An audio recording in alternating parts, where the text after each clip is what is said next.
So when I first reviewed the Pixel 4 XL back in a simpler time when we could actually go outside and hug strangers and stuff like that, admittedly I wasn't massively impressed. Google's mega-sized flagship phone was good in many ways, but it suffered from two very serious flaws. First, the less than stellar battery life, and second, the fact that it costs as much as one of them iPhone thingies. Well, 6 months on, the Pixel 4 XL still costs a balmy 829 quid, but I have seen it go on sale a fair few times, so you can probably snag one without having to sell your least knackered fleshy bits if you're a wee bit patient. But has that battery life improved at all, and how has the rest of the phone held up over half a year? Well, here is my full 6-month Pixel 4 XL review. And for more on the latest greatest tech, please do subscribe and ding that notifications bell. Cheers! So first up, obviously the design of this phone hasn't changed a peep in the last 6 months. This isn't a friggin' transformer or anything like that. And yes, it is still a chunky wee beast thanks to those rather wide bezels. Stick it next to the gorgeous new P40 Pro, which is 6.6 inches, yet almost the exact same dimensions,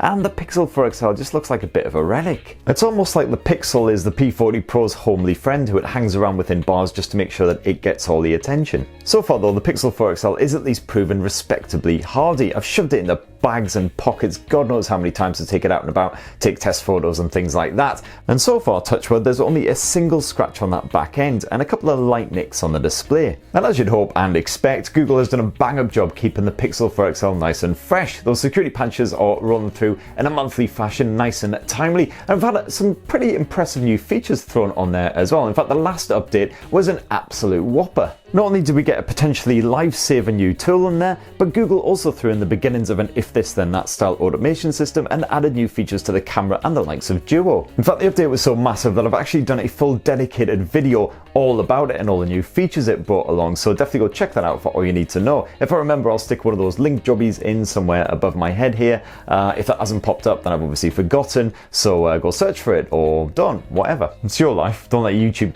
like me tell you what to do. Now, one of those updates added in a bit more functionality to the motion sense gesture control using the Pixel 4 XL's built-in sonar tech. The usefulness of motion sense is mostly limited to just controlling your music when you're listening to it on the Pixel 4 without touching your smartphone, so skipping tracks or now pausing and playing as well with the new functionality, but I honestly don't find myself in a situation where I need to do that without touching the handset. In fact, more often than not, I find myself accidentally skipping to the next song just by reaching for my cup of tea when the Pixel is sat there playing my music. As an example of something similar that works better on a different handset, I really like Huawei's air gesture control here on the P40 Pro. This allows you to actually scroll through a website when, for instance, you're baking, cooking, you've got messy hands, you don't actually want to touch that smartphone screen, which makes a lot more sense. But I gotta say, I am still enjoying that stock Android experience on the Pixel 4 XL, which is lean and slick. You've now got scheduling for the excellent dark mode, and the parental controls are more handy than ever now that my kid is stuck inside the house with me 24/7. Which, by the way, any parents out there, major empathy coming your way. We're gonna get through this, man, one goddamn day at a time. But anyway, if you want a closer look at the stock Android 10 experience here on the Pixel 4 XL, some of the best features, then definitely go check out my full Pixel 4 tips and tricks guide. Now, I already covered that gorgeous 6.3-inch OLED screen in my original review, and my opinion obviously hasn't changed. It's still an absolute stunner, pumping out super sharp Quad HD Plus visuals with poppy colors and perfect contrast. Well, that 90Hz refresh rate makes everything buttery smooth.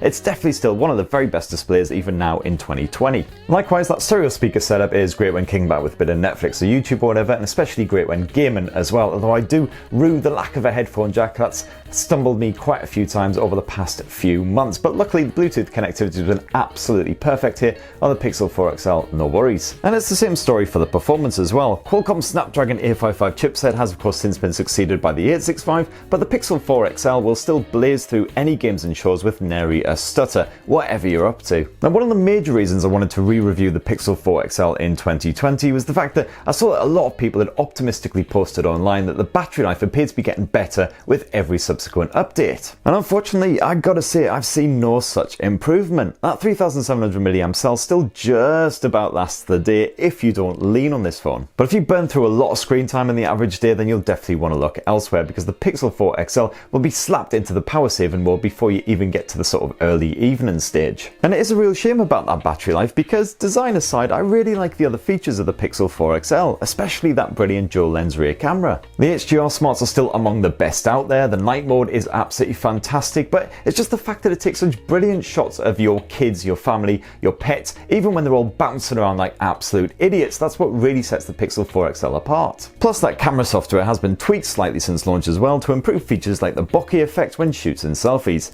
I've never looked better. Sadly, of course, the Pixel 4 XL isn't quite as flexible in its setup as recent rivals such as the Huawei P40 Pro or Samsung's Galaxy S20 family, while Samsung's flagship also has a beat for video smarts. If you really fancy a super hot telephoto lens or any funky tech like that, then the Pixel definitely isn't the one for you. This is just a brilliant everyday shooter that can capture slick looking pics with minimal effort. So go check out my Pixel 4 camera review for all you need to know. So 6 months on, to be perfectly honest, nothing has really changed. The Pixel 4 XL still costs way too much at over £800, and sadly that battery life is ropey at best. So it's a really difficult recommendation to make in 2020, despite the fact you've got those great software updates, you've got the fantastic stock Android experience, and some really slick features on there. I'd say if you're sold on the idea of the Pixel 4 XL's camera tech, and of course that stock Android experience which is regularly and reliably updated, then definitely go check out the Pixel 3a smartphones instead. Google is constantly updating them as well, so like the Pixel 3a XL now has those HDR smarts that you find on the Pixel 4, for instance. Again, fantastic for capturing your everyday pics.